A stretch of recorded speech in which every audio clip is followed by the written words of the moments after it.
So we literally had stunts go and rig up on our set with wires and actually had these characters being slammed around and moved.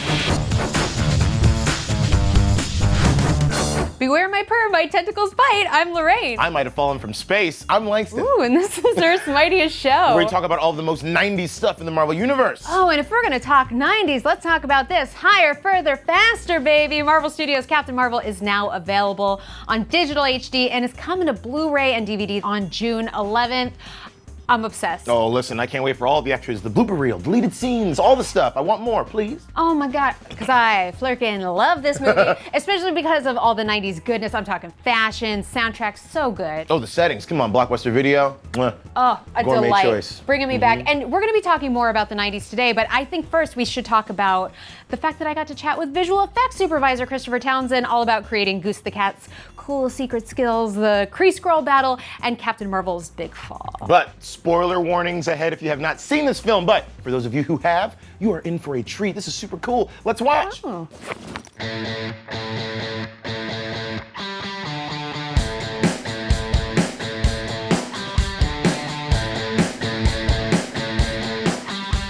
I am here with visual effects supervisor Christopher Townsend. Hello. Hi, how you doing? I'm very well. So everyone has seen the film by now. If not, what have you been doing with your life? Get it together, people. I want to talk about some of the visual effects that we can finally kind of discuss because it's coming home for home release.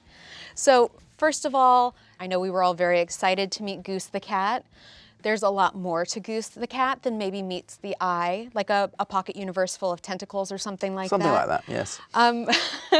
As you're starting to create this alien creature, where do you start? I think as with most of these things, with sort of these characters, you go back to the comics. And you look at the comics and you look at poster art and you look at the art that's been done of what is the Flerken? So it's this big, gooey, goopy, terrifically sized monster sort of thing that bursts out of this cat and then goes back inside again. And I think the fun part was trying to have that juxtaposition between the two.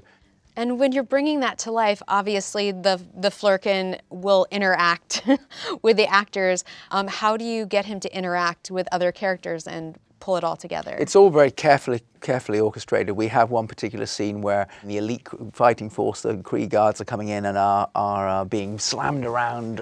So we literally had stunts go and rig up on our set with wires and actually had these characters being slammed around and moved and flipped and flopped and things. All that stuff is very carefully planned out in our pre-visualization moment, in our previs time. And we figure out exactly how, what the moves need to be based on what the tentacles are going to do. So you sort of work backwards. That's where visual effects sort of fits in the middle, as it were. So speaking of the Kree and the Skrulls, there is this large fight between the two of them, and there are a lot of characters there. How many characters are being brought in through visual effects, and how many are actually there? We actually shot out, there's the scene called Torfa, on the planet Torfa, and we went out and we shot this at a quarry for a couple of weeks. Because of the complexity of, you're shooting outside, you're shooting at night, you're shooting in fog, which, there's never the same. All these sort of things made it incredibly difficult to actually do it, to pull it off. But I think what you see at the end is this sort of big, wide scope of things. There are maybe 40 or so real, actors in full makeup and prosthetic masks and helmets and costume and everything else running around in that sandy sort of quarry. And then we've added, easily just as many characters on top in digitally. It's really a mix between the sort of the traditional sort of stunt work and visual effects. There is an epic scene at the end where Captain Marvel is falling. It is harrowing.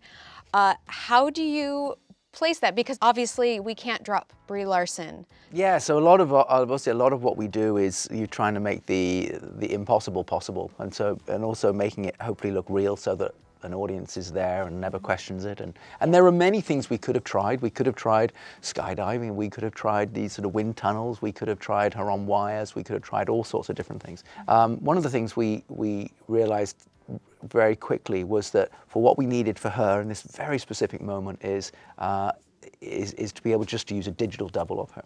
and be able to just close in on her face and be able to use her face and her expressions where necessary. Well, and there's some other performance involved too, because there are some folks in green screen suits as well. There are people there that are moving her around in the blue screen suits, and they're using that to try and puppeteer her to make it feel like she's floating. Because one of the problems is, obviously, when you're literally on wires, you're being supported in a cradle, or if you're on a backboard where you're just being supported, your legs tend to go down. So you need to sort of make it feel like someone is moving around in a more naturalistic way, as you would when falling.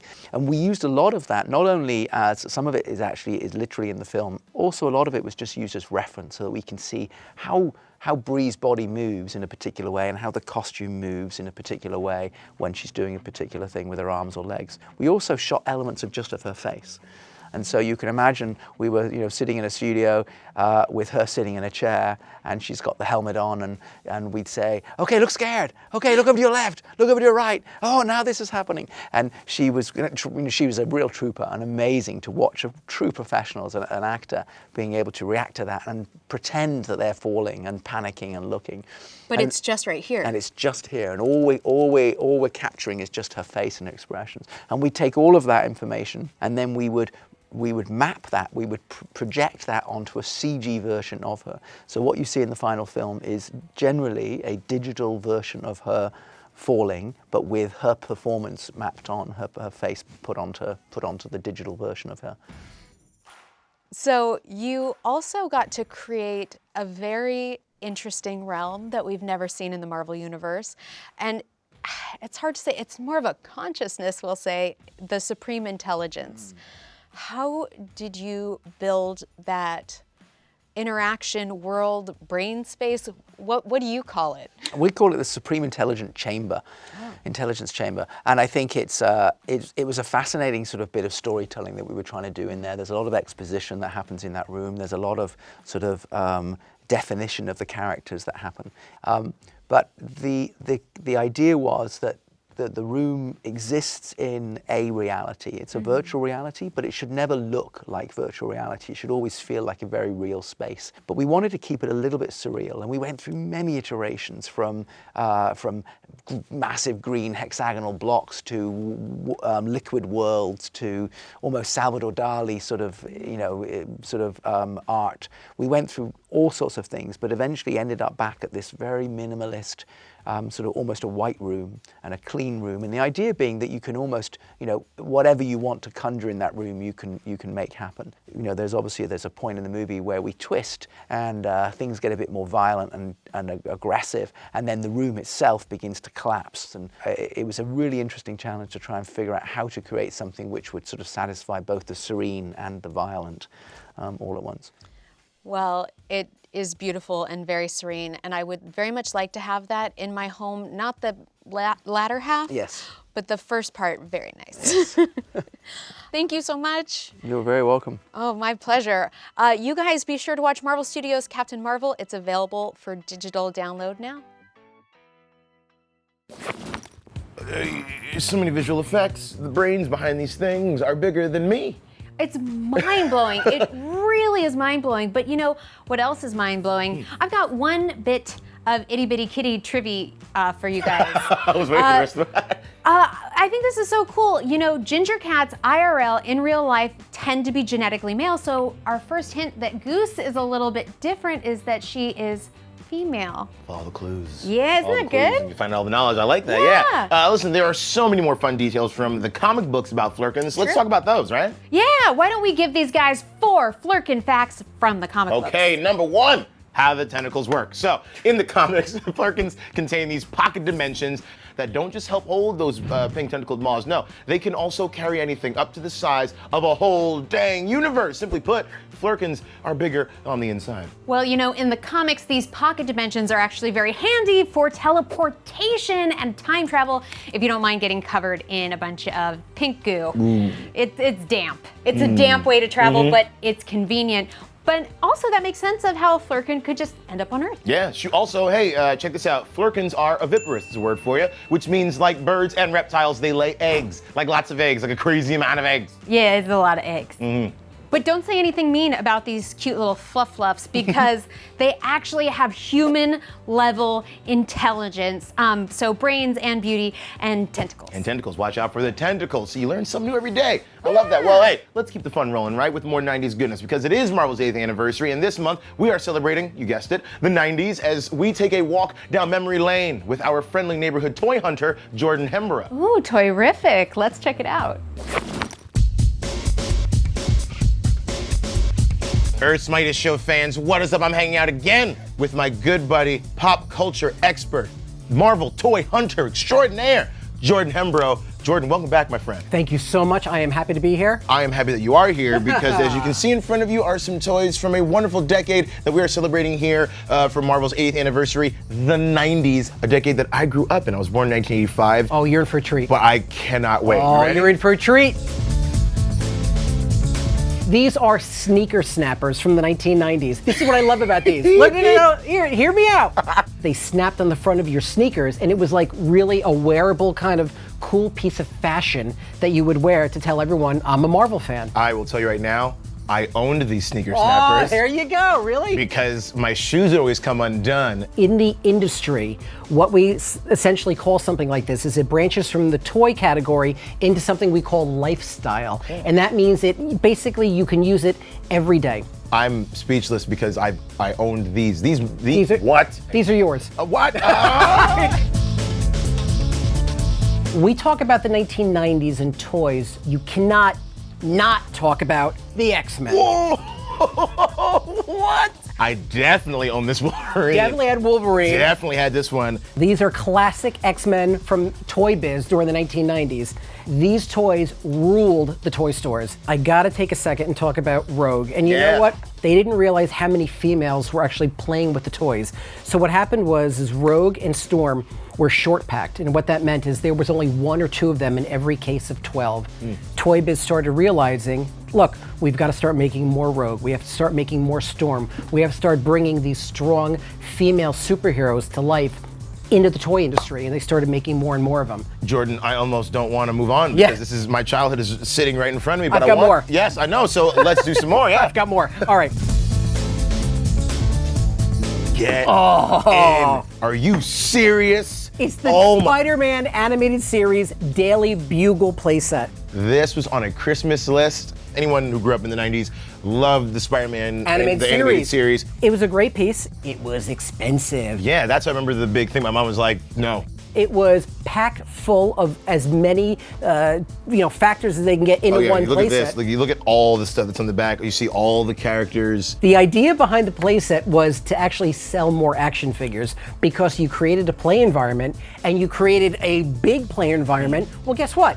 Now you got to fill it. Yeah, right. What are you going to fill it with? More toys. Exactly. I never ever thought I would ever be this close to one of these. My heart is always full when you come back because I'm taken back into my childhood. This is so great. Whoa! All right. The Raid Cage. This is one of my favorite toys from the 1990s. And essentially what it is you put Hulk inside this giant cage and he rages out and bursts through the cage and it's pandemonium and fun ensues for everyone. Love when a toy says, hey, we're going to give you this cage with the Hulk in it. Yeah, I actually want to bring it out. I want to have you rage out with it. Right, okay, so we're going to rage out with it. Rage! Oh, it's amazing! This is hours of fun! Hours of fun! It's worth it. It's so worth it. Oh, the rage. Jordan, thank you so much. Now, my pleasure. If any of the fans out there are like me, they're gonna want to know more about where to find out more about you and all these great toys. Tell us more. Absolutely. Okay, well, if you're interested in toys, you can find me on Twitter at Jordan Hembrough, Instagram at Jordan Hembrough, or if you feel so inclined, check me out at www.hollywoodheroes.com. Check it out because I'm just gonna stand here and stare at these and weep into my hands for a couple of minutes because this is so great. Oh, that was such a delight. I feel like I was transported to my childhood. I was, for sure. And hey, shout out to Jordan Hembrough who let me keep those sneaker stoppers. Oh, really? Does this mean you're never gonna learn to tie your shoes? Not for lack of trying, no. Oh. But hey, also that Spider-Man Daily Bugle playset, Also trying to steal it, huh? It's too big. It wouldn't fit anywhere. I couldn't hide that. You need a better coat. I need a Flerken. Full circle, you guys. You know what? You tell us what you would do if you could spend a day with Goose the Cat, aka a Flerken, and use the hashtag Earth's Mightiest Show. We'll see you next time. I'm Lorraine. And I'm Langston. And this is Marvel. Your universe.